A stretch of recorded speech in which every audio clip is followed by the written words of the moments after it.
बुधवार की विशेष ऑनलाइन प्रार्थना सभा में प्रभु यीशु क्रिस्त के नाम से मैं आप सबका स्वागत करता हूं। आइए आज की इस पवित्र आराधना को हम लोग प्रारंभ करेंगे। और आज का दिन बीमारों के लिए डेडिकेट किया जाता है।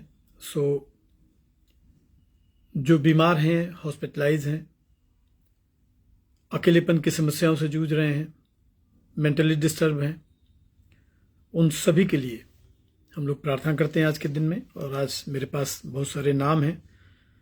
इसके पहले कि हम उन नामों को पढ़ें, मैं आपको बताना चाह रहा हूं कि जो आने वाला हमारा रविवार होगा, जो कि हमारा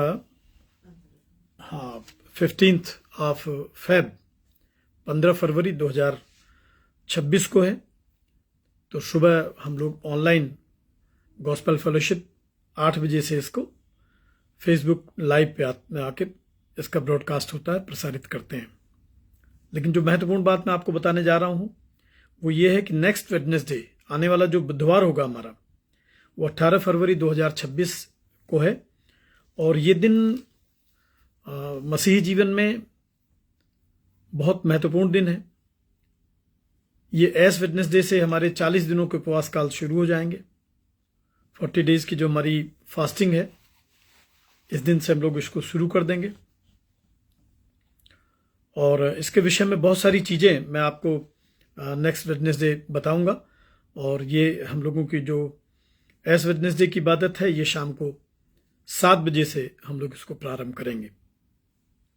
आप जो भी लोग इसमें जुड़े हुए हैं वो जरूर से इसको ध्यान रखें कि भस्म का जो बुधवार होगा वो 18 फरवरी से है और शाम को 7 बजे इसे ऑनलाइन हम लोग ब्रॉडकास्ट करेंगे। आपके जो भी प्रार्थना निवेदन है, जो भी परेशानियां हैं, जहां पे भी आपको लगता है कि आपके लिए प्रार्थनाओं की आवश्यकता है, आप ज़रूर से मेरे व्हाट्सएप नंबर पे अपनी प्रार्थनाओं को आप लिख के भेजें, अपना नाम लिख के भेजें, और हम आपके नाम के साथ में इस ऑनलाइन एस वेडनेसडे की सर्विस में प्रार्थना करेंगे। और इसके बाद जो है हमारे 40 डेज की जो लेंट है वो शुरू हो जाएंगे। और जो नेक्स्ट हमारा वो होगा वो पाम संडे का होगा। और पाम संडे हमारा 29 मार्च 2026 को होगा। याद रखें, 29 मार्च 2026 ये हमारा पाम संडे का दिन होगा।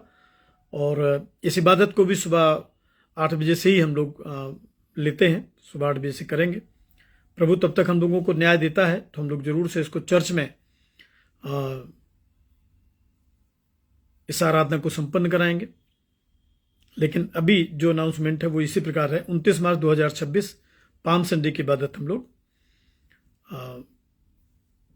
सुबह 8 बजे से ऑनलाइन ब्रॉडकास्ट करेंगे।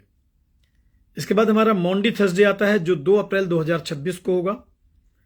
गुड फ्राइडे की सर्विस हमारी 3 अप्रैल 2026 को है। और इसको भी हम लोग जो है इसका अनाउंसमेंट और इसका समय हम लोग आपको बताएंगे। अभी डेट आप नोट कर ले। और हमारे जो उपवास काल के 40 दिन हैं, इसको बहुत ध्यान से समझिए। 40 डेज की जो हमारी फास्टिंग है उसमें संडे शामिल नहीं है। और ये 18 फरवरी 2026 से शुरू है और 4 अप्रैल 2026 साइलेंट सैटरडे इसको बोलते हैं, या होली सैटरडे इसको हम लोग बोलते हैं। इस दिन तक ये शाम के 6 बजे तक हमारी 40 दिनों का उपवास पूरा होता है। इसके बाद ईस्टर जो हमारा होगा, ईस्टर डे जिसको हम बोलते हैं, रेजरेक्शन डे, पुनरुत्थान दिवस, वो 5 अप्रैल 2026 को होगा। परमेश्वर आपको इन सारी बातों के माध्यम से बहुत सारी आशीष दे। बीते रविवार, बीते वेडनेसडे, बुधवार को हम लोगों ने जो इस वर्ष परीक्षाओं में स्टूडेंट्स अपीयर हो रहे हैं, चाहे वो होम एग्जामिनेशंस हो, चाहे वो बोर्ड एग्जामिनेशंस हो, चाहे वो कम्पिटिटिव एग्जामिनेशंस हो, यूनिवर्सिटी लेवल के एग्जामिनेशंस हो, या कोई और भी अगर वो परीक्षाओं को दे रहे हैं, तो उन सभी के लिए हम लोगों ने वेडनेसडे और संडे जो हमारा बीता है उसमें हम लोगों ने प्रार्थना किया था। अगर अभी भी कुछ बच्चे ऐसे हैं जो मुझे इस ऑनलाइन वर्शिप में देख रहे हैं, सुन रहे हैं, और अगर आपको लगता है कि आपका नाम नहीं लिया गया, आपके लिए प्रार्थना नहीं हुई है, आप मेहरबानी से अपना नाम, अपनी क्लास और अपनी एज लिख के मेरे व्हाट्सएप नंबर पे शेयर करें। हम आपके लिए ज़रूर से नाम लेके दुआ करेंगे। पर ये ज़रूर से याद रखें कि ये बहुत महत्वपूर्ण दिन हम लोगों के लिए हैं और आने वाले बुधवार से हमारे 40 दिनों के जो उपवास काल हैं वो प्रारंभ हो जाएंगे। एक दूसरे के लिए प्रार्थना करते रहें, एक दूसरे को प्रार्थना में उठाते रहें और ये 40 दिन हम लोगों के बहुत महत्वपूर्ण दिन है जिसको मैं एस वेडनेसडे के दिन आपको फिर से बताऊंगा।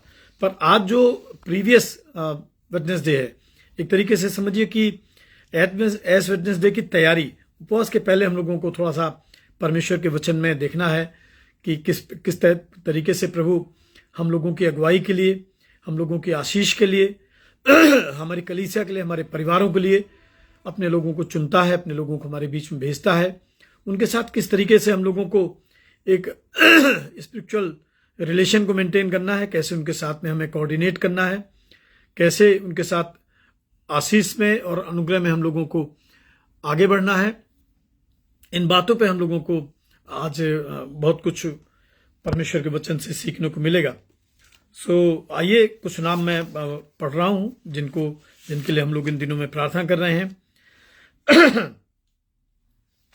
हम लोग इस समय गोरखपुर से रेवरेंड गिरीश चंद्रा को याद करते हैं, जो बहुत सीनियर मोस्ट हैं और इस सेवकाई में उनका बहुत कंट्रीब्यूशन है। रेवरेंड गिरीश चंद्रा, उनकी धर्मपत्नी मिसेस निर्मला चंद्रा और उनके परिवार को, बच्चों को, नाती पोतों को हम लोग खुदा के हाथों में सौंपते हैं।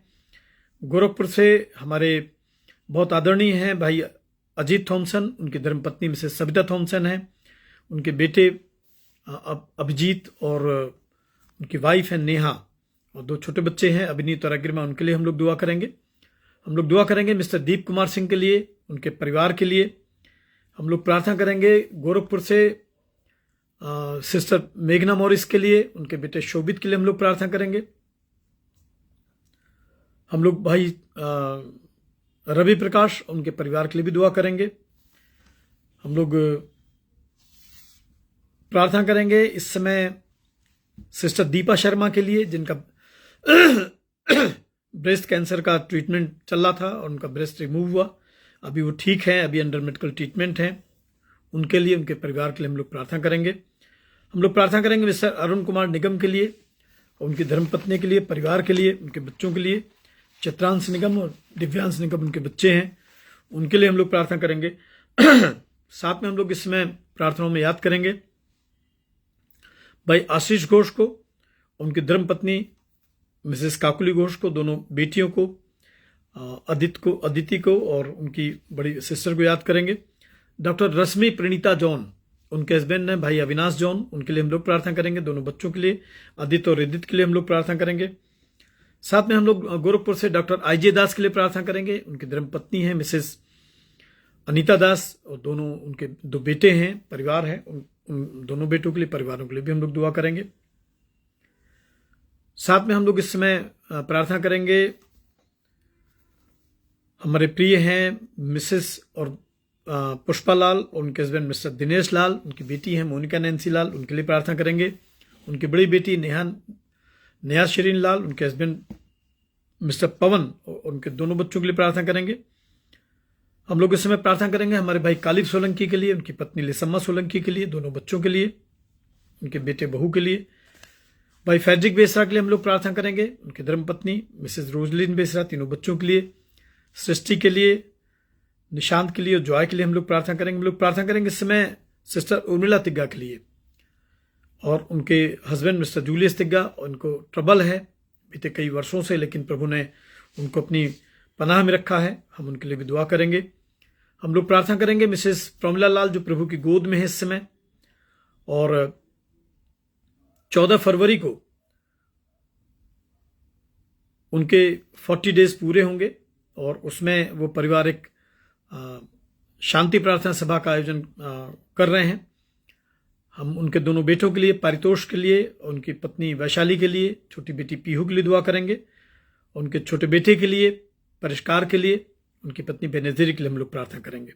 हम दुआ करेंगे कि जब जो 40 डेज की मीटिंग ये करते हैं, परमेश्वर का अनुग्रह, परमेश्वर का आत्मा उस परिवार में रहे और वो परिवार आशीष पाए। गिरिडीह से हम लोग मिस्टर विलियम हंसदक, उनकी धर्मपत्नी रेणुका हंसदक को याद करेंगे, उनके तीनों बच्चों को, आशीष को, उज्ज्वला को और ज्योतिका को याद करेंगे। साथ में इस समय हम लोग प्रार्थना करेंगे मिस्टर के ए वॉकर, जो सेंट एंड्रूज चर्च गोरखपुर के वरिष्ठ सदस्य हैं और हम लोगों के बड़े आदरणीय हैं, दोनों उनके बेटों के लिए, विशाल वॉकर उनके परिवार के लिए, भाई विनय वॉकर उनके परिवार के लिए दुआ करेंगे। हम लोग प्रार्थना करेंगे इस समय मिस्टर सुशील कुमार सिंह के लिए, उनकी धर्मपत्नी मिसेज उमा सिंह के लिए, दोनों बच्चों के लिए, कृतिका सिंह के लिए और ऋतिक सिंह के लिए। हम लोग इस समय प्रार्थना करेंगे इंडोनेशिया से सिस्टर कंचन गांधी के लिए, उनके हस्बैंड भाई रवि गांधी के लिए। हम लोग प्रार्थना करेंगे हमारी बुजुर्ग माँ के लिए जिनका नाम है मिसेज इंदिरा सिंह, उनके परिवार के लिए, बच्चों, नाती पोतों, उनके लिए भी हम लोग दुआ करेंगे। हम प्रार्थना करेंगे मिसेज वीना मैसी के लिए और उनके तीनों बेटों के लिए, भाई गुंजन के लिए, ललित के लिए, सुमित के लिए, इनके परिवारों के लिए दुआ करेंगे। हम प्रार्थना करेंगे भाई राजकुमार सिंह के लिए और उनकी पत्नी के लिए, बच्चों के लिए, बेटे साइमन के लिए दुआ करेंगे। हम लोग प्रार्थना करेंगे उनकी बुजुर्ग माँ के लिए, मिसेज एस.जे. सिंह के लिए, भाई डायमंड रॉबिन्सन, उनकी पत्नी मिसेज प्रीति रॉबिन्सन, बेटे डैनियल के लिए। हम लोग प्रार्थना करेंगे भाई साइमन रॉबिन्सन और उनकी पत्नी सारा रॉबिन्सन के लिए। हम लोग प्रार्थना करेंगे भाई संजय तिग्गा, उनकी पत्नी निमिषा, उनकी पत्नी शैला तिग्गा और 2 बच्चे हैं निखिल और निमिषा, उनके लिए हम लोग प्रार्थना करेंगे। मिस्टर जॉन एच लाल, उनकी पत्नी शर्मिला जॉन और उनके दोनों बच्चों के लिए, डॉक्टर सिंड्रेला के लिए और सुशील के लिए हम लोग दुआ करेंगे। हम लोग प्रार्थना करेंगे हमारे प्रिय हैं भाई शैलेंद्र नाथ, उनकी पत्नी अमिता नाथ, उनके परिवार, बच्चों के लिए दुआ करेंगे। हम लोग प्रार्थना करेंगे इस समय मिस्टर संदीप चौधरी के लिए जो कि दिल्ली से हैं। हम लोग प्रार्थना करेंगे church of north India senate के लिए, जबकि इस समय बिशप्स काउंसिल चल रही है, उनके लिए हम लोग दुआ करेंगे। डायसिस ऑफ लखनऊ के लिए हम लोग प्रार्थना करेंगे। यहाँ के जो भी पदाधिकारी हैं उन सब के लिए, हम देव परिवार के लिए प्रार्थना करेंगे और पूरे परिवार के एक सदस्य को हम इस समय प्रभु यीशु मसीह के हाथों में सौंपेंगे।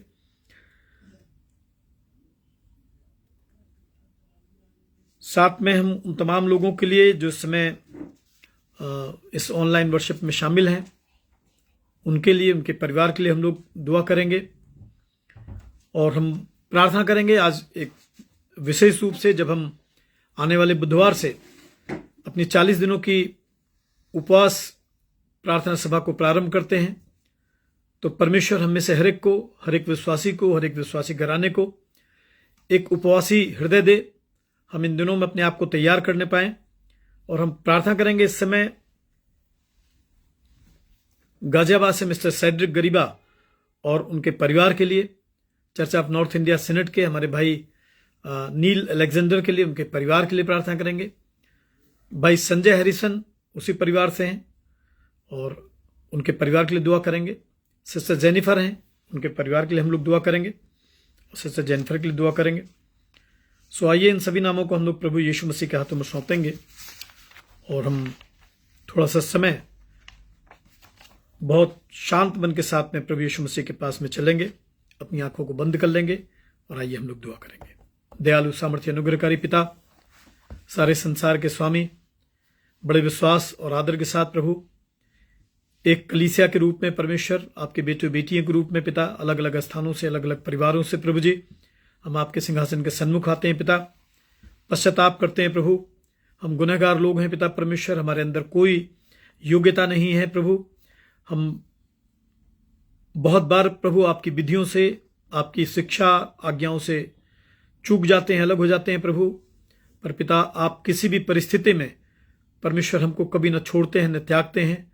वरन पिता हम आपका धन्यवाद करते हैं प्रभु कि हम जैसे गुनहगारों के लिए, हम जैसे पापियों के उद्धार के लिए पिता परमेश्वर आपने अपने इकलौते पुत्र यीशु ख्रिस्त को इस संसार में भेजा प्रभु, जो आज से 2000 साल पहले प्रभु हमारे लिए सताया गया, मारा गया पिता परमेश्वर और कलवरी के क्रूस पे क्रूसित हुआ पिता परमेश्वर। हम धन्यवाद करते हैं प्रभु कि उसके मारे जाने से, उसके कोड़े खाने से प्रभु हमें चंगाई मिली है और हमें जीवन मिला प्रभु जी।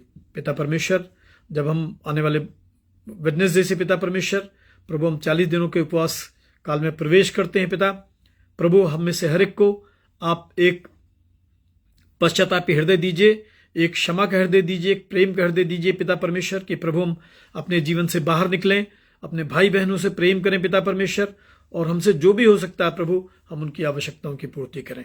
सिस्टर पुष्पाचरण को प्रभु जो सेवकाई में हमारी बहुत आदरणीय मददगार बहन है, पिता हम आपके तुम सौंपते हैं। उनके बेटे आइजक चरण को, उनकी बुजुर्ग माँ को, मिसेस शांति चरण को प्रभु हम आपके तुम सौंपते हैं पिता परमेश्वर। साथ में हमारी दुआ है प्रभु, इस ऑनलाइन वर्शिप में जितने आपके परिवार के लोग, बेटे बेटियां शामिल हैं, हर एक पर आपकी दया हो। जो बीमार हैं पिता परमेश्वर, हॉस्पिटलाइज हैं, निराश हैं पिता परमेश्वर, उन पर अपनी करुणा, अपनी दया का हाथ रखना पिता परमेश्वर। प्यारे खुदाबंद, इसमें हम भाई शैलेंद्र श्रीवास्तव को, उनकी धर्मपत्नी मिसेस अलका श्रीवास्तव को प्रभु, दोनों बच्चों को प्रभु, प्रखर को, प्रज्ञान को हम आपके तुम सौंपते हैं पिता। आपकी दया मांगते हैं प्रभु, उस परिवार पर करुणा करना परमेश्वर, उनके भाई बंधुओं पर। और प्यारे खुदाबंद, हमारी दुआ है प्रभु हमारी पत्नी के लिए पिता परमेश्वर, मिसेज नीलू सिंह के लिए प्रभु, जो भी फिजिकल कॉम्प्लिकेशंस हैं पिता, जो भी कठिनाइयां हैं प्रभु, उनकी एड़ी में दर्द है पिता परमेश्वर, जो भी न्यूरो प्रॉब्लम्स हैं यीशु आप जानते हैं। हम हर एक बात पर प्रभु आपका लहू लगाते, आपकी आशीष मांगते हैं पिता। हमारी दुआ है आज प्यारे खुदाबंद, जब आपकी बेटी इस इबादत में शामिल है, यीशु आपकी सामर्थ, आपकी चंगाई उनके शरीर में उतरे और वो कंप्लीट हील होने पाए पिता परमेश्वर। उनके परिवार को हम आपके तुम सौंपते हैं, उनके भाई बंधुओं को प्रभु हम आपके तुम सौंपते हैं। भाई अरुण कुमार डीन को प्रभु, भाई अनिल कुमार डीन को पिता परमेश्वर हम प्रार्थना करते हैं पिता परमेश्वर। भाई सुशील कुमार डीन को, भाई जयवंत कुमार डीन को पिता परमेश्वर। हम सिस्टर अंजुरानी डीन को, उनके बेटे को प्रभु हम आपके तुम सौंपते हैं पिता परमेश्वर। इस परिवार के हर एक सदस्य को आपके तुम सौंपते हैं प्रभु और आपके दया और आशीष मांगते हैं। धन्यवाद यीशु ख्रिस्त परमेश्वर पिता, इस समय आपकी उपस्थिति हमारे बीच में है प्रभु। हम संपूर्ण इस ऑनलाइन वर्शिप को आपके तुम सौंपते हैं प्रभु। जिनके नाम लिए गए प्रभु, करुणा करना, उनके जीवन में परिवर्तन हो और इस परिवर्तन को प्रभु न सिर्फ वो रिसीव करें पर पूरी कलीसिया देखने पाए पिता, और आपकी गवाही देने पाए प्रभु जी। पिता अपने आप को भी आपके तुम सौंपते हैं प्रभु। आप बुद्धि ज्ञान को देने वाले परमेश्वर हैं। हमें नहीं मालूम प्रभु कि हमें क्या प्रचार करना है, क्या बोलना है प्रभु, पर आपके वचन में हम पढ़ते हैं प्रभु कि समय आने पर हमें बता दिया जाएगा प्रभु कि हमें क्या बोलना है। परमेश्वर पवित्र आत्मा का अभिषेक दीजिए, अपने खादिम के होठों को जलते हुए अंगारों से स्पर्श कीजिए प्रभु कि पिता जो भी शब्द, जो भी प्रार्थनाएं हम करते हैं परमेश्वर, वो आपको ग्रहण योग्य हो और सुनने वालों पर अनुग्रह होने पाए प्रभु। सारा आदर, गौरव, प्रशंसा महिमा आपको देते हैं मसीह यीशु के सामर्थी पवित्र नाम से बड़े विश्वास और आदर के साथ हम एक मन होकर इस प्रार्थना को मांगते हैं, आमीन। सो आइए, गीत पवित्र आत्मा मुझे बता रहा है, मेरा बड़ा मन है कि उसको आपके साथ में शेयर करूं। जैसा मैं हूं बगैर एक बात पर तेरे लहू से हयात। मुझे आशा है कि ये बहुत ही पुराना गीत है और जरूर से आपको आता होगा। हम इस गीत से आज की इस बुधवार की ऑनलाइन वर्शिप को शुरू करते हैं। जैसा मैं हूं बगैर एक बात पर तेरे लहू से हयात, और तेरे नाम से है नजात मसीह, मसीह में आता हूँ।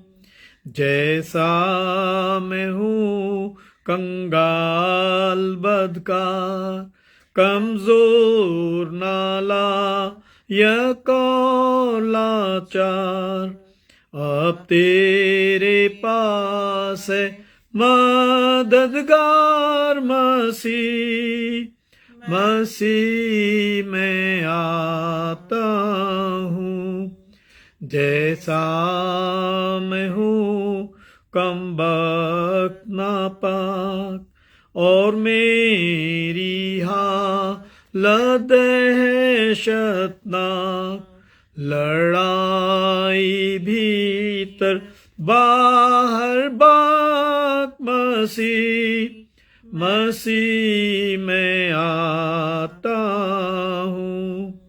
जैसा मैं हूँ कबूल कर ले मुआफी और तसल्ली दे, सिर्फ तेरे ही वसीले से मसीह, मसीह में आता हूँ। जैसा मैं हूँ तेरा पिया, मुझको उठाएगा हर बार, और बरकत देगा बेशुमार मसीह, मसीह में आता हूं। आज का पाठ हम लोग सुनेंगे जो कि हमको मिलेगा मरकुस की इंजील और उसका 3रा अध्याय और पद 7 से और उसके 19 पद तक। The gospel according to Saint Mark chapter 3 verses beginning 7 till verse 19।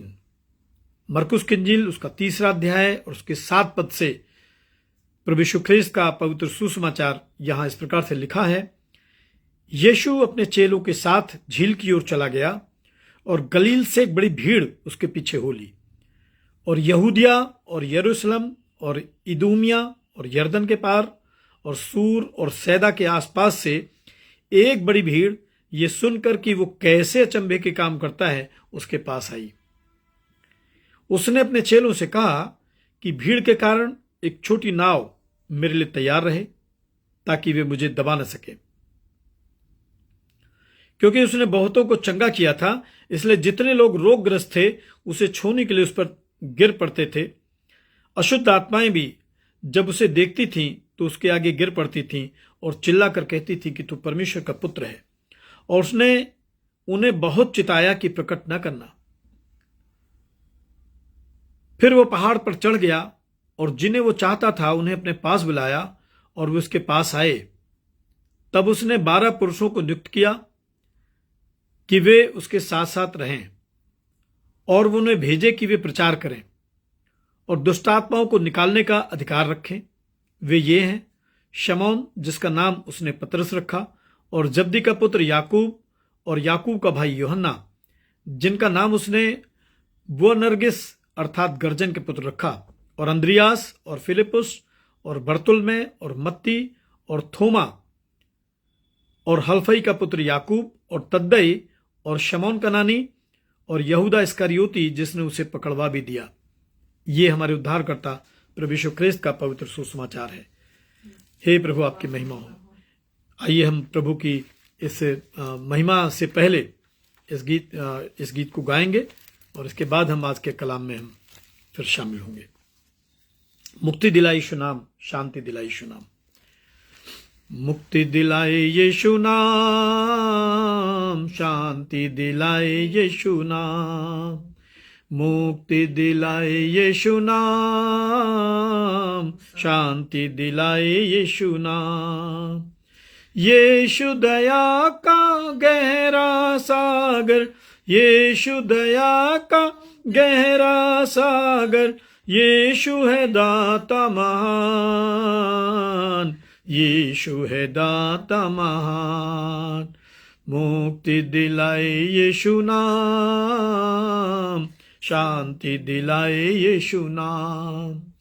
चरनी में तूने जन्म लिया यीशु, चरनी में तूने जन्म लिया यीशु, सूली पे किया विश्राम, सूली पे किया विश्राम। मुक्ति दिलाए यीशु नाम, शांति दिलाए यीशु नाम। हम सब के पापों को मिटाने, हम सब के पापों को मिटाने, यीशु हुआ बलिदान, यीशु हुआ बलिदान। मुक्ति दिलाए यीशु नाम, शांति दिलाए यीशु नाम। क्रूस पर अपना खून बहाया, क्रूस पर अपना खून बहाया, सारा चुकाया दाम, सारा चुकाया दाम। मुक्ति दिलाए यीशु नाम, शांति दिलाए यीशु नाम।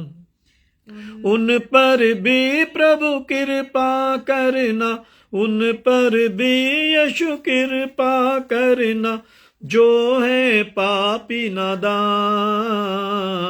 जो है पापी नादान।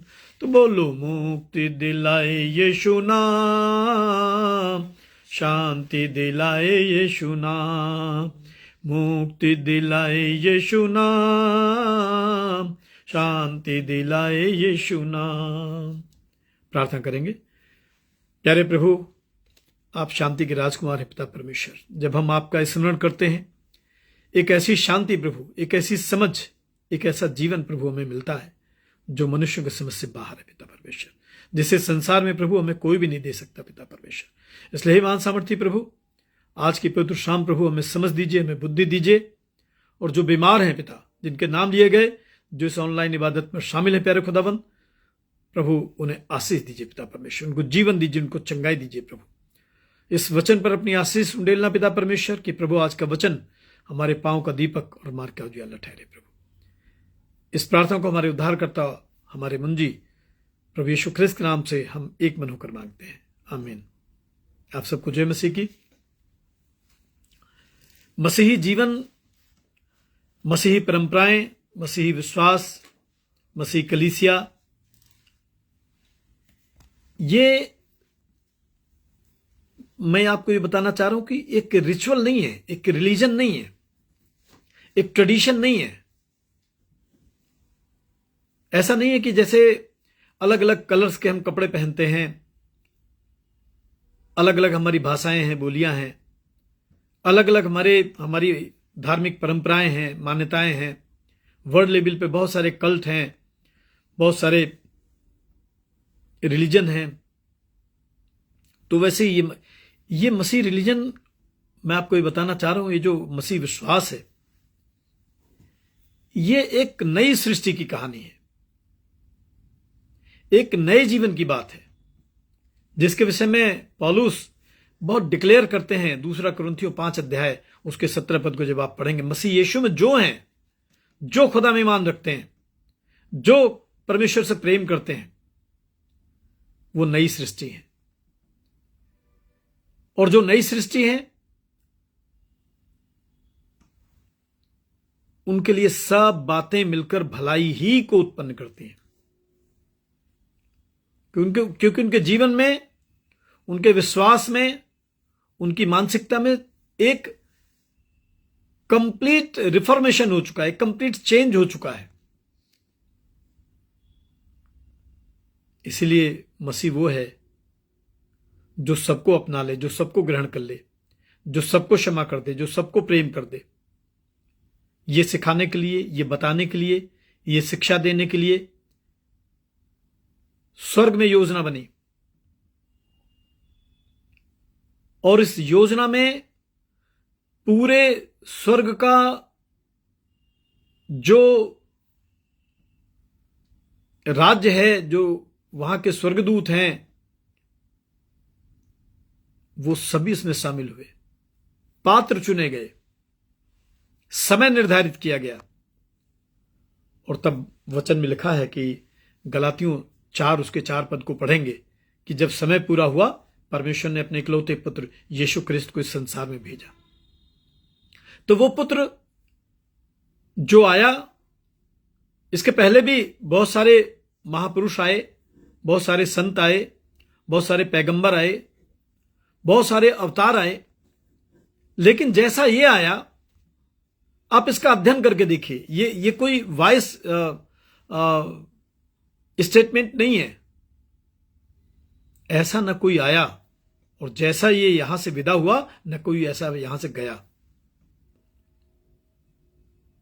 जब ये आया तो इसने अपने आने के मकसद को लोगों पे डिक्लेयर किया। मैं आपको बता रहा हूं कि इसके पहले कि हम लोग एस वेडनेसडे में शामिल हों, नेक्स्ट हमारा जो वेडनेसडे होगा वो एस वेडनेसडे है। 40 दिन हम उपवास रखेंगे, 40 दिन हम एक दूसरे को माफ करेंगे, गले लगाएंगे, जरूरतें पूरी करेंगे, और अपनी जो हमारी बची जिंदगी है, जो भी हमें नहीं मालूम, हम उसको ईश्वर के कामों में गुजारने का एक संकल्प लेंगे। तो वो इस संसार में आया, और बलिदान से पहले, परमेश्वर की योजना को पूरा करने से पहले, परमेश्वर की योजना क्या थी? परमेश्वर की योजना में था कि उसके आने का जो माध्यम है वो पवित्र हो। इसलिए संसार भर की जितनी कुंवारियां थी, उनमें से एक पवित्र कन्या चुनी गई जिसका नाम मरियम था, और वहां से यीशु मसीह स्वर्गदूत के वचन से उस कुंवारी कन्या के गर्भ में आया, पैदा हुआ, और बलिदान से 33.5 वर्ष का उसका जो जीवन है, उसमें उसने इस नई सृष्टि के लिए, इस नए समाज के लिए, इस नई सोच के लिए, नई विचारधारा के लिए वो सब कुछ किया जो आने वाले समय में एक कलीसिया के रूप में इनको करना चाहिए। और आते ही उसने एक डिक्लेरेंस दिया, एक बात बताई। इसलिए हमेशा ध्यान रखें कि हमारा जो जीवन है, हमारी जो भाषा है, वो और लोगों के जीवन से, और लोगों की भाषा से भिन्न होनी चाहिए, अलग होनी चाहिए। उसने आते ही कहा, आप इसको पढ़ सकते हैं मत्ती 9 उसके 13 पद में। उसने कहा, मैं धर्मियों को नहीं परंतु मैं पापियों को बुलाने आया हूं। उसने कहा मैं धर्मियों के लिए नहीं आया। उसका रीजन क्या बता रहा है? अच्छे भलों को वैद्य की आवश्यकता नहीं होती है। जो स्वस्थ हैं उनको हॉस्पिटल जाने की जरूरत नहीं है, उनको डॉक्टर के पास जाने की जरूरत नहीं है।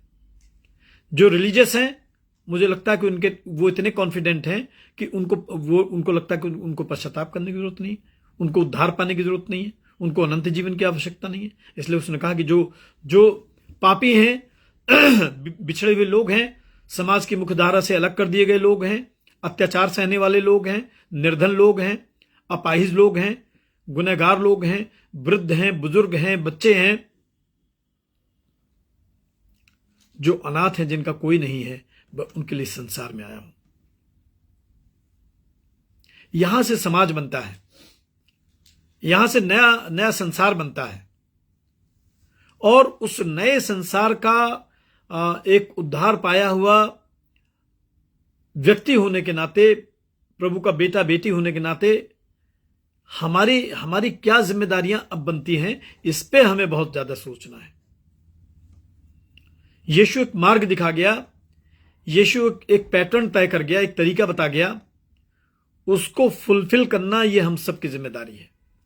और उस जीवन तक पहुंचाने के लिए, उस जीवन तक ले चलने के लिए, प्रभु का अनुग्रह पाने के लिए, प्रभु के कार्यों को आगे बढ़ाने के लिए, प्रभु की शिक्षा संदेश को पीढ़ियों तक पहुंचाने के लिए उसने कम से कम 12 शिष्यों का चुनाव किया, 12 चेलों का चुनाव किया, ताकि यीशु मसीह के ना रहने के बाद में ये जो 12 चेले हैं, ये इस समाज को, ये संसार को, उन तमाम लोगों को जो पश्चाताप कर सकते हैं, विश्वास कर सकते हैं, प्रभु के पीछे चलना चाहते हैं, वो उनको यीशु मसीह की शिक्षाओं में आगे बढ़ाएं। और इसका एक रीजन और भी है। इजराइल के या याकूब के 12 बेटे थे, जिनके नाम पे इजराइल के 12 गोत्र पड़े। जैसे याकूब के नाम से इजराइल का नाम पड़ा, उसके 12 बेटों के नाम से इजराइल के 12 गोत्रों के नाम रखे गए। और 12 गोत्रों का जो न्यायी परमेश्वर ने ठहराया है, वो परमेश्वर ने इन 12 चेलों को ठहराया।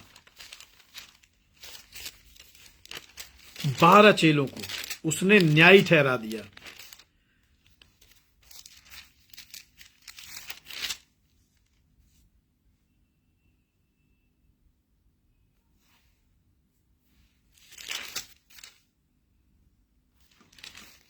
मैं इसका रेफरेंस आपको दे रहा हूं।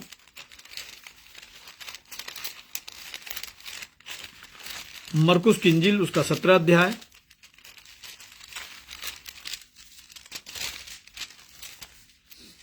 दस अध्याय, मरकुस की इंजील उसका 10 अध्याय,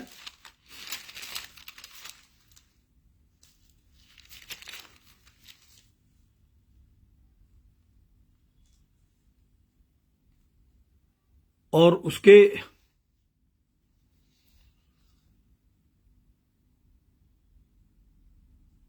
28 पद से जब आप देखेंगे तो यीशु ने कहा, पतरस ने उससे कहने लगा, देख प्रभु, हम तो तेरे पीछे सब कुछ छोड़ के चले आए हैं। यीशु ने कहा, मैं तुमसे सच कहता हूं कि ऐसा कोई नहीं जिसने मेरे सुसमाचार के लिए घर या भाइयों या बहनों या माता पिता या बाल बच्चों या खेतों को छोड़ दिया हो और अब इस समय 100 गुना ना पाए, घरों और भाइयों और बहनों और माताओं और बाल बच्चों और खेतों को पर सताव के साथ, याद रखिए, पर सताव के साथ और परलोक में अनंत जीवन। एक और रेफरेंस मैं आपको इसका शेयर करना चाह रहा हूं जो हमें मत्ती की इंजील से मिलेगा, उसका 19 अध्याय और 16 पद। मत्ती 19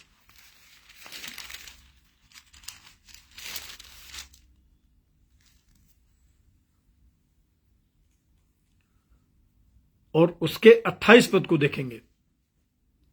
यीशु ने उनसे कहा कि मैं तुमसे सच कहता हूं कि नई सृष्टि में जब मनुष्य का पुत्र अपने महिमा के सिंहासन पर बैठेगा तो तुम भी जो मेरे पीछे हो लियो हो 12 सिंहासनों पर बैठकर इजराइल के 12 गोत्रों का। तो ये हैं चेले, ये है चुनाव। और इसलिए हम जब भी बातचीत करें प्रभु के सेवकों से, प्रभु के दासों से, तो हम उनको एक साधारण व्यक्ति के रूप में ना बातचीत करें, हम उनको यीशु मसीह के प्रतिनिधि के रूप में देख के बातचीत करें। प्रभु ने चुना है, प्रभु ने नियुक्त किया है, प्रभु ने हमारे बीच में भेजा है। इसका जो टेक्स्ट है वो आज हम लोगों ने पढ़ा है, जो मरकुस की इंजील से हम लोग पढ़ रहे हैं।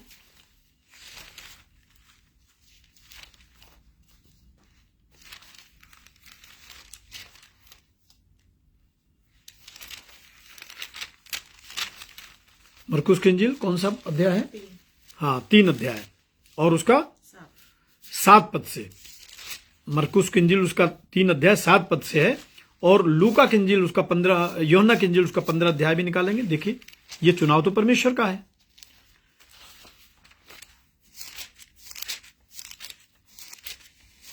यूहन्ना 15 भी देखेंगे, उसके 16 पद में क्या लिखा है?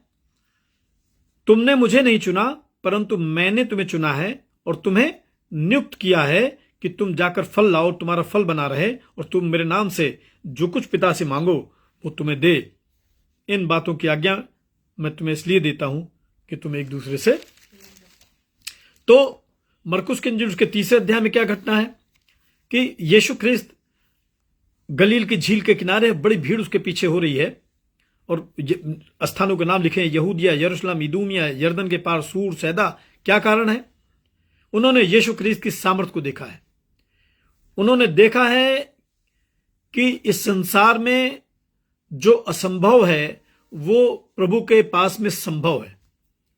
उन्होंने देखा है कि जिन असाध्य बीमारियों से लोग लड़ते हुए, इलाज कराते हुए इस संसार से विदा हो जाते हैं, मर जाते हैं, उन सभी लोगों का जो इलाज है, आरोग्य है, वो यीशु के पास में है।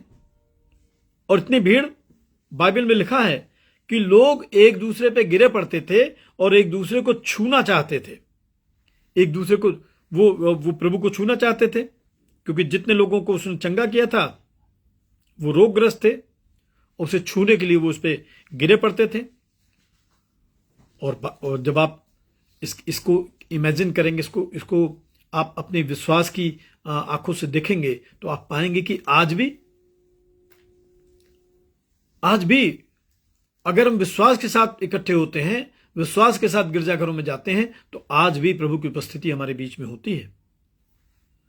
और यहां तक उसने लिखा है कि अशुद्ध आत्माएं भी, अशुद्ध आत्मा का मतलब सिर्फ डेविल स्पिरिट से नहीं, अशुद्ध आत्मा का मतलब होता है कि वो हर आत्मा जो परमेश्वर से अलग है, जो बुरे विचारों से प्रेरित है, बुरी बातों के द्वारा चलायमान है,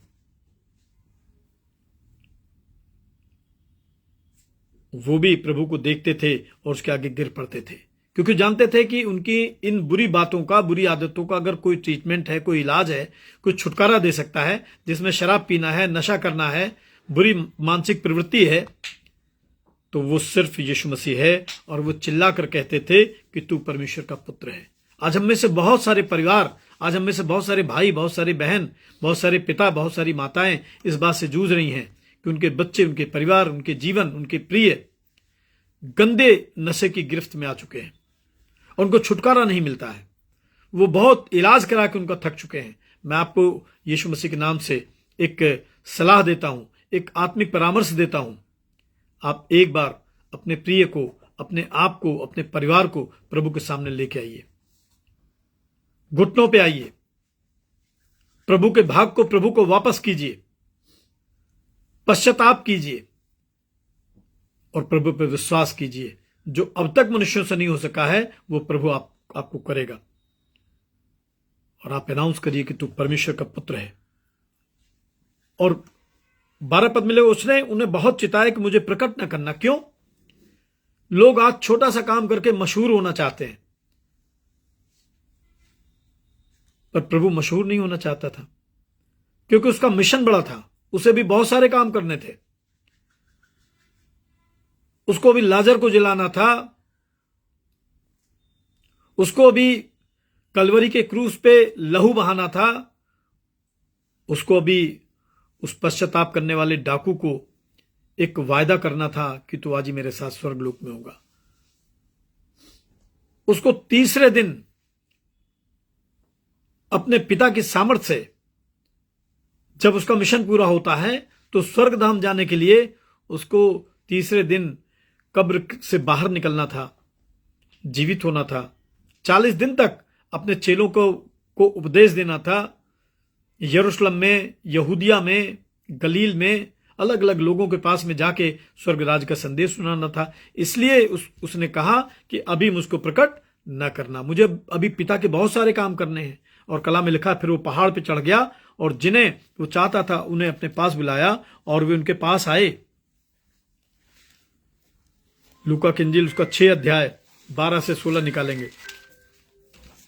लूका की इंजील उसका 6 अध्याय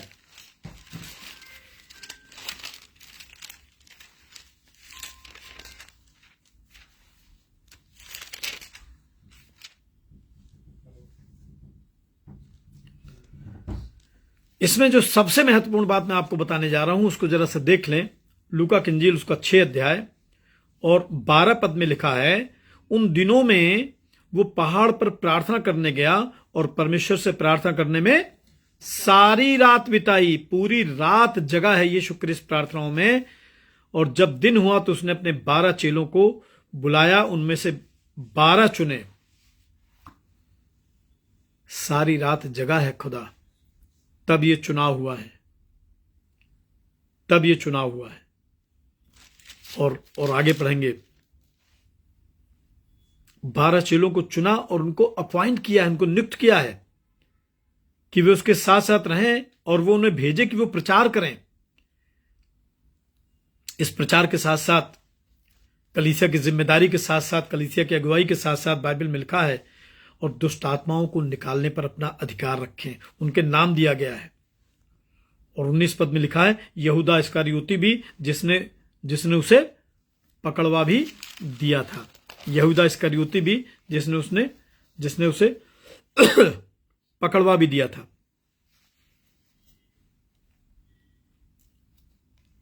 पर क्या इसमें एक प्रश्न आता है हम लोगों के पास में, क्या सभी प्रभु ने चुने? नहीं। आप देखिए, बड़ी भीड़ को उसने बुलाया, सारी रात जगा और सिर्फ उसने 12 लोगों को चुना। सब चुने हुए नहीं है, बुलाए हुए बहुत हैं, बहुत लोगों को बुलाया, लेकिन चुने हुए बहुत कम है। उस हजारों की भीड़ में से, उस सैकड़ों की भीड़ में से, उस लाखों की भीड़ में से अगर खुदा का काम करने के लिए, खुदा के लिए त्याग करने के लिए, खुदा के लिए जान की बाजी लगाने के लिए अगर कोई मिला तो सिर्फ 12 लोग मिले। यहूदा की पत्री से कुछ मैं आपको शेयर करना चाह रहा हूं। यहूदा की पत्री उसका पहला अध्याय, यहूदा की पत्री उसका पहला अध्याय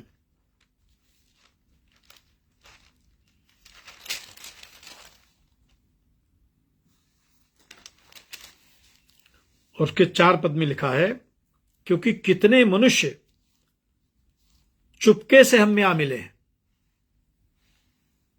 जिनके इस दंड का वर्णन पुराने समय में पहले ही से लिखा है कि ये भक्तिहीन है और हमारे परमेश्वर के अनुग्रह को लुचपन में बदल डालते हैं। इनसे बहुत सावधान रहिए। सभी चुने हुए नहीं हैं और हमारे एकमात्र स्वामी और प्रभु यीशु मसीह का इनकार करते हैं। और बाइबल में लिखा है कि यद्यपि तुम सब बात एक बार जान चुके हो, सब बात एक बार जान चुके हो, तो भी मैं तुम्हें इस बात की सुधि दिलाना चाहता हूं कि प्रभु ने एक कुल को मिस्र देश से छुड़ाने के बाद विश्वास न लाने वालों को नष्ट कर दिया। फिर जिन स्वर्गदूतों ने अपने पद को स्थिर न रखा वरन अपने निज निवास को छोड़ दिया, उसने उनको भी उस भीषण दिन के न्याय के लिए अंधकार में, जो सदाकाल के लिए है, बंधनों में रखा। जिस रीति से सदोम और अमोरा उनके आसपास के नगर, जो इन समय के व्यभिचारी, जो इनके समान व्यभिचारी हो गए थे और पराये शरीर के पीछे लग गए थे, आग के अनंत दंड में पड़कर दृष्टांत ठहरे हैं। इसको पूरा पढ़िएगा। और यहूदा की पत्री पहला अध्याय उसके 18 पद में लिखा है, वे तुमसे कहा करते थे कि पिछले दिनों में ऐसे ठट्टा करने वाले होंगे जो अपनी अभक्ति के अभिलाषाओं के अनुसार चलेंगे। ये वे हैं जो फूट डालते हैं, ये शरीर के लोग हैं जिनमें आत्मा नहीं है। ये वे लोग हैं जिनमें जो शरीर के अनुसार कार्य करते हैं, जिनमें परमेश्वर का आत्मा नहीं है। चुने हुए सिर्फ 12 हैं या चुने हुए लोग बहुत कम हैं।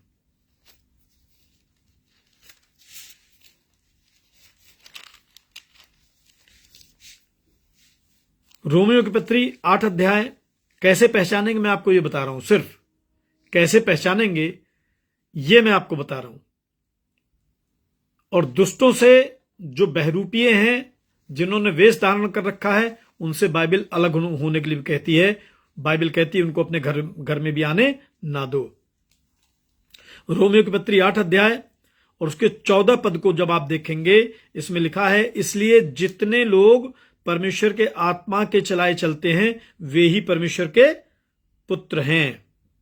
रोमियो 8 और उसके 14 पद में लिखा है, इसलिए जितने लोग परमेश्वर के आत्मा के चलाए चलते हैं सिर्फ वे ही परमेश्वर के पुत्र हैं।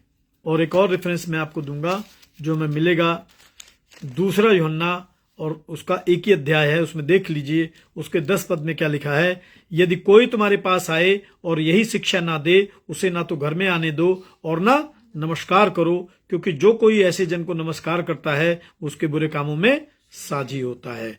और 7 पद में लिखा है 2 यूहन्ना 1:7 में, क्योंकि बहुत से ऐसे भरमाने वाले जगत में निकल आए हैं जो ये नहीं मानते कि यीशु मसीह शरीर में होकर आया। भरमाने वाला और मसीह का विरोधी यही है। अब समझिए ऐसे।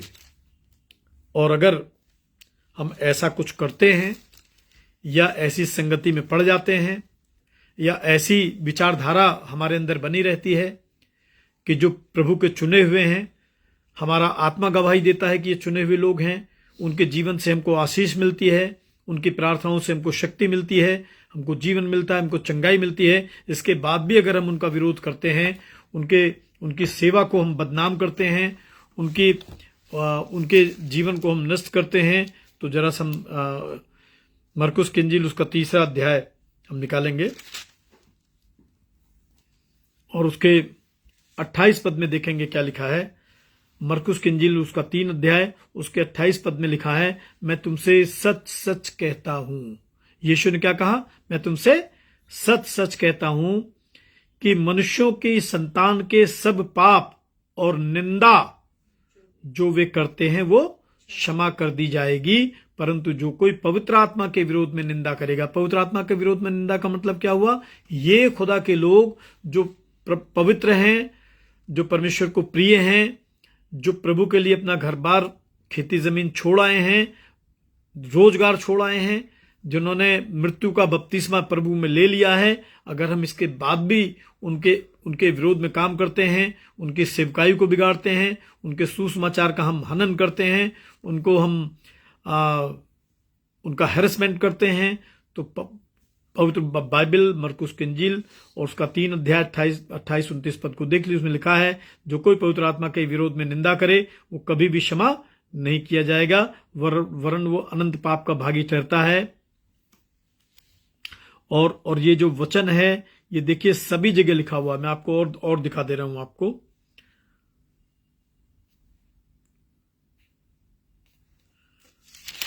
मनुष्य के सब प्रकार के पाप और निंदा क्षमा कर दिए जाएंगे, मत्ती 12 भी निकालेंगे, देखिए उसमें भी दिखा रहे हैं, मत्ती 12 निकालेंगे तो ये बहुत सीरियस है, इसको देखना है।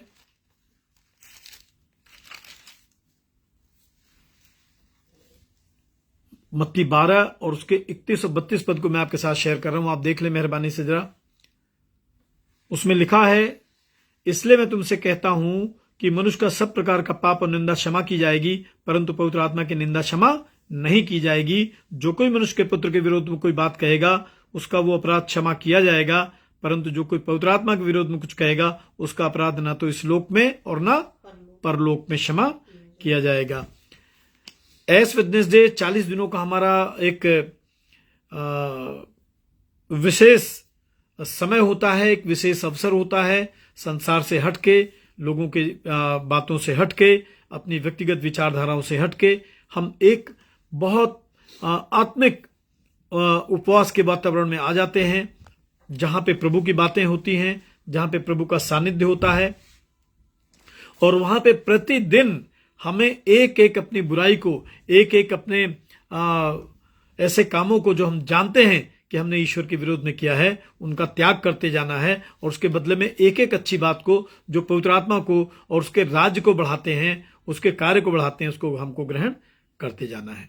परमेश्वर आपको बहुत बहुत सारी आशीष दे।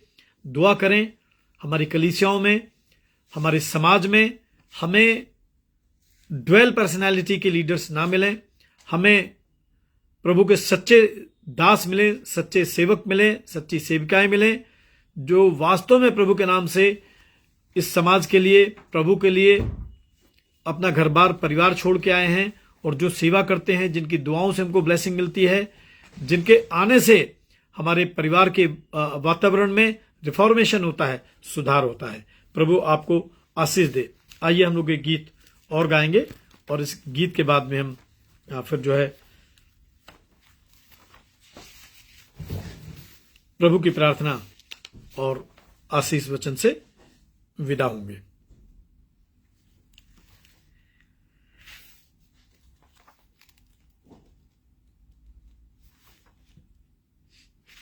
मेरा मन धो देना प्रभु, विनती करूं बार बार। 165 ये जाइंट प्रेयर बुक से है। मेरा मन धो देना प्रभु, विनती करूं बार बार। मेरा मन धो देना प्रभु, विनती करूं बार बार। मन मेरा हो गया पापों से मैला, मन मेरा हो गया पापों से मैला। मैं धोते धोते हुआ लाचार प्रभु, मैं धोते धोते हुआ लाचार प्रभु, विनती करूं बार बार। मेरा मन धो देना प्रभु, विनती करूं बार बार। मैंने भूल करी बड़ी भारी, मैंने भूल करी बड़ी भारी। आया नहीं मैं तुम्हारे द्वार प्रभु, आया नहीं मैं तुम्हारे द्वार प्रभु, विनती करूं बार बार। मेरा मन धो देना प्रभु, विनती करूं बार बार। बाइबल भीतर मैंने पाया, बाइबल भीतर मैंने पाया, तुम ही हो दिल के धोवनहार प्रभु, तुम ही हो दिल के धोवनहार प्रभु, विनती करूं बार बार। मेरा मन धो देना प्रभु, विनती करूं बार बार। दास कहें इस पापी मन को, दास कहें इस पापी मन को, कृपा कर तुम दीजो निखार प्रभु, कृपा कर तुम दीजो निखार प्रभु, विनती करूं बार बार। मेरा मन धो देना प्रभु, विनती करूं बार बार। आइए हम प्रभु की प्रार्थना एक साथ मिलकर कहेंगे। हे हमारे पिता, तू जो स्वर्ग में है, तेरा नाम पवित्र माना जाए, तेरा राज्य आए, तेरी इच्छा जैसे स्वर्ग में पूर्ण होती है वैसे पृथ्वी पर भी हो। हमारे दिन भर की रोटी आज हमें दे, हमारे अपराधों को क्षमा कर जैसे हमने अपने अपराधियों को क्षमा किया है, और हमें परीक्षा में न पड़ने दे, परंतु बुराई से बचा, क्योंकि राज्य, पराक्रम और महिमा वो सर्वदा तेरे ही है। आमीन। और अब जो तुम्हें ठोकर खाने से बचा सकता है, अपनी महिमा की भरपूरी के सामने स्वस्थ, निर्दोष और पवित्र करके खड़ा कर सकता है, उस सामर्थ्य प्रभु यीशु ख्रिस्त का अनुग्रह, परमेश्वर पिता का प्रेम, पवित्र आत्मा की संगति, सहभागिता हम सभी के साथ। प्यारे खुदाबंद, आज की शाम तमाम मसीह विश्वासियों के साथ प्रभु, तमाम बीमारों के साथ पिता परमेश्वर, और प्यारे खुदाबंद जो पश्चाताप करते हैं प्रभु, जो सच में आपसे क्षमा मांगते हैं पिता परमेश्वर, उनके साथ, उनके परिवारों के साथ, आपकी कलीसिया के साथ प्रभु अब से लेकर युगान युग होता रहे। आमीन। आप सबको जय मसीह की। प्रभु आपको बहुत बहुत आशीष दें, और आपका मैं बहुत आभारी हूं, बहुत धन्यवादित हूं इस बहुत कठिन सेवा को पूरा करने में, और ऐसे समय में जब जबरदस्ती मेरा चर्च मुझसे छीना गया है, हम लोगों के साथ अत्याचार किया गया, हमारी नहीं सुनी गई, उल्टे हम लोगों को पनिश किया गया, और कैपिटल पनिशमेंट मुझे टर्मिनेट किया गया, और जो जिन्होंने हमारे साथ अत्याचार किया, अन्याय किया, जिन्होंने चर्च पे कब्जा किया, उनके हाथ में चर्च सौंप दिया गया, और लाखों रुपए चर्च से लूट लिए गए। उसके सारे एविडेंसेज हम लोगों के पास में हैं। मैं धन्यवाद करता हूं कि ऐसे कठिन समय में आप मेरे साथ खड़े हैं। ऐसे कठिन समय में आपने मेरी सेवा को पूरा करने में अपने हाथों को बढ़ाया है। सभी भाइयों का, सभी बहनों का, सभी परिवारों को मैं बहुत बहुत बहुत शुक्रिया अदा करता हूं। परमेश्वर आपको आशीष दे, और मेरी दुआ है कि हम सब यूनाइट रहें, और वो समय जल्दी आए जब हम प्रभु के न्याय को देखने पाए। आप मेरे लिए दुआ करते रहें ताकि हम सब उदास ना हो, हम निराश ना हो, पर हम प्रभु के काम को करते जाएं। परमेश्वर आपको आशीष दे। जय मसीह की। Good night.